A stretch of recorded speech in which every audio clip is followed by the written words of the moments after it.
Hello everyone, welcome to week 5 of Algebra 2. We have just wrapped up our conic section when we did parabolas, circles, ellipses, and hyperbolas. We are now moving on to sequence and series for the next 4 weeks, but we are halfway done with online learning, so congrats for making it halfway. This week should be pretty simple. It's all about arithmetic sequence. And you might think arithmetic, okay, great. But really that just means like arithmetic. So just adding and subtracting is kind of what we're going to be working with today, and some patterns. So we're going to get started. Sometimes the steps in a process form a pattern. All right, so we're looking for patterns, and you can describe some patterns with a sequence. All right, so an ordered list of terms. And so each number or each piece of the sequence is called a term. So we're going to be looking at different pieces of sequences and patterns this week, being able to identify them and write equations. So first, though, we have to learn some symbols or notation, I guess is really what it's called. So when you see something, you know what you have to plug in into the equation. So the first one is common difference. And D there is the important letter. So we're talking about difference. And so this is represented by a lowercase d.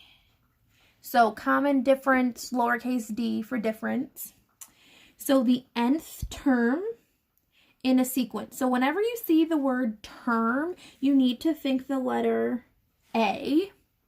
And so then this is the nth term. So we're going to put a little n right by that. So it's like the nth term. So term n is kind of how it's read, A-N.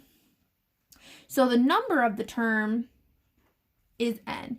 So if I were to say I want the 50th term, then n would be 50. It's whatever number in the term number in the sequence we're looking for. The first term in the sequence is, so term means you always write the A, and it's first, and first represents 1. So it's just going to be A sub 1. Term 1 is kind of how that's read.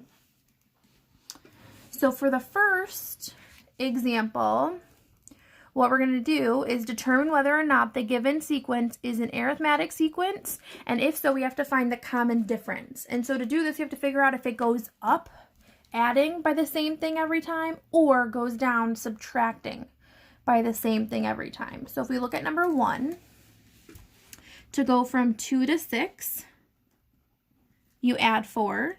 To go from 6 to 10, you add 4. And to go from 10 to 14, you also add 4. So every single time you're adding the same thing.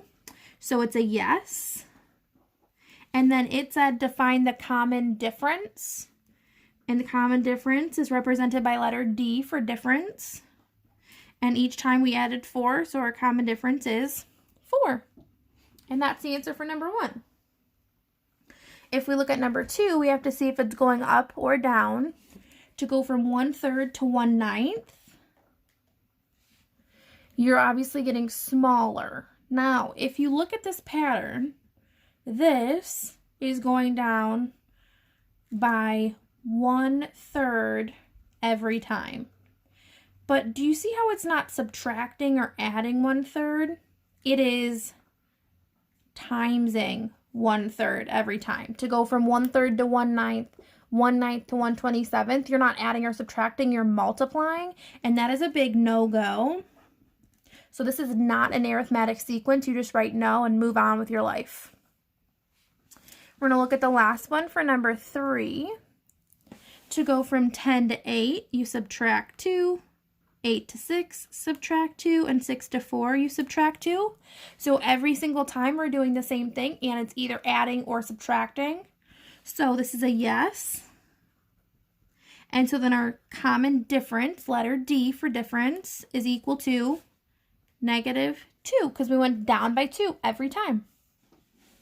So that's kind of it for the first example, just identifying if it's arithmetic or not, seeing if you're adding or subtracting the same every single time, and then just identifying the difference or what you're either adding or subtracting by. The next thing that we are going to do is we are going to write formulas. There's two kinds of formulas we are going to use this week. One is called the recursive formula, and one is called the explicit formula. So first we're going to look at the recursive formula. And so it says it defines the terms in a sequence by relating each term to the previous one. So you have to know the one before it. So if I'm looking for term 5, we have to know what term 4 is before we can figure what that out is. So for a recursive formula, you always have the first term. So in a recursive formula, we will always have the first term. It will always be given to you. So if you note, if we're looking at this, all right, so it's this formula here where a sub 1 is a given value. So it's read as a sub n. So a of the nth term is equal to, a stands for term, the term of whatever you're looking for, but minus 1. So let's say we're looking for 50 again, just a good example. So this would be a 50 minus 1. And so that would mean the 49th. All right, so whatever we're looking for, that number would go there. And then plus d is our difference, or your adding or subtracting number. And it says where a sub 1 is a given value. The word is means equal to. All right, we're going to learn our other kind of formula, and then we're going to write both of these together. So an explicit formula allows you to find a specific term in a sequence without knowing the previous term. Without knowing the previous term. So if I were to ask for term 50, we wouldn't need term 49. Just with this formula, you could just go if you have the difference.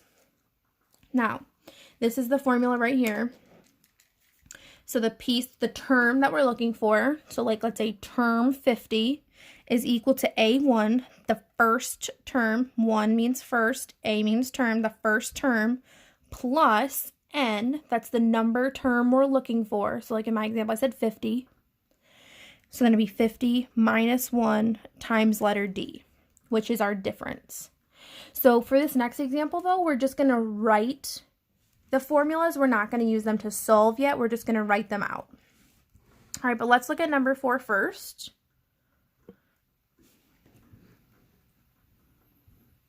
So it says write a recursive and an explicit formula. So we're going to start with recursive.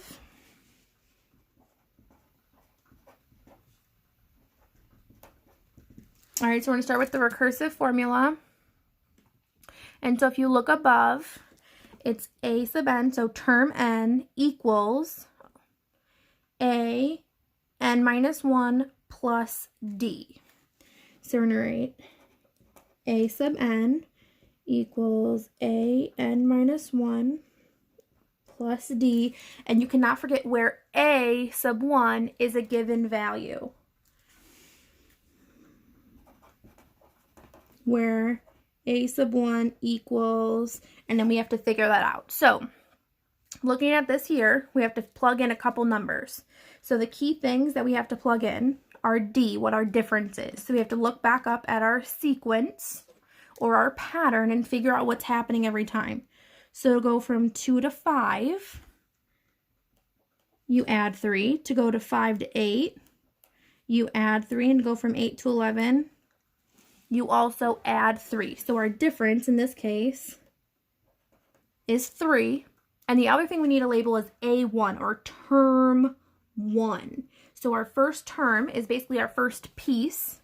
And looking at that, that would be 2. So a sub 1 equals 2. So we're going to take both of those pieces and we're just going to plug it in.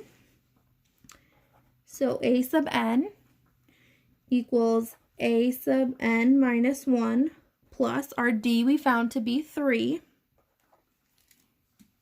And then we still have to write where a sub 1 equals 2. And that is your final answer for a recursive formula. Really, all you need to find for a recursive formula is find your difference and plug that in for D, and then figure out whatever your a sub 1 is. All right, so that's our recursive. Now we're going to do an explicit formula.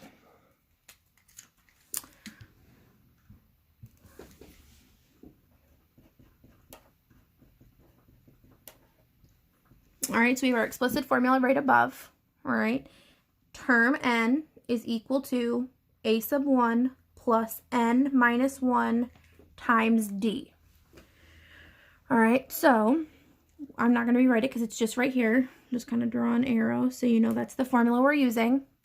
A sub n, I didn't tell you exactly what term, we're just using generic n.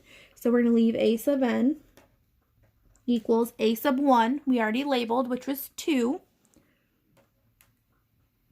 plus n, we don't know the number of term, we're just doing generic, so we're going to leave n minus 1, and then letter D we found to be 3. So we've written it, but we can definitely simplify this down to, when you have a 3 outside of parentheses, it's sort of like the backwards distributive property. So we're going to have to distribute the 3 to the n and to the negative 1. So then we'll have a sub n equals 2. 3 times n is 3n. And negative 1 times 3 is negative 3. We can combine those two together because they're like terms. And so we end up with a sub n equals 3n minus 1. And that is your final answer for an explicit formula. So you really need to be able to label your D, whatever your difference is, and your a sub 1, and then just plug them in. All right, we're going to do one more together. So if we look at this here, we got to first start by figuring out what our difference is. So if we go from negative 4 to negative 7, we're going down by 3. So go from negative 7 to negative 10, going down by 3 again. And negative 10 to negative 13 is also going down by 3. So our D, or difference, equals negative 3. And we also have to label our a sub 1. So in this case, oh, but I didn't zoom out that much. All right, our a sub 1 is our first, a's term, 1. So our term that's first is negative 4. So our a sub 1 is negative 4. So we're going to take these and we're just going to plug them into the formulas. We're going to start with the recursive formula. And so that's a sub n equals a sub n minus 1 plus our difference, where a sub 1 equals something. All right, so we're going to take and we're going to start plugging stuff in. We don't know an, that's like what you'd solve for. A sub n minus 1, it's the term right before what you're looking for. Now, it's plus D, but in this case, we have a negative 3, so this is going to be minus 3, where a sub 1 equals, in this case, we said a sub 1 equals negative 4. So for a recursive formula, both of those are pieces you need. Now we're going to do the explicit formula.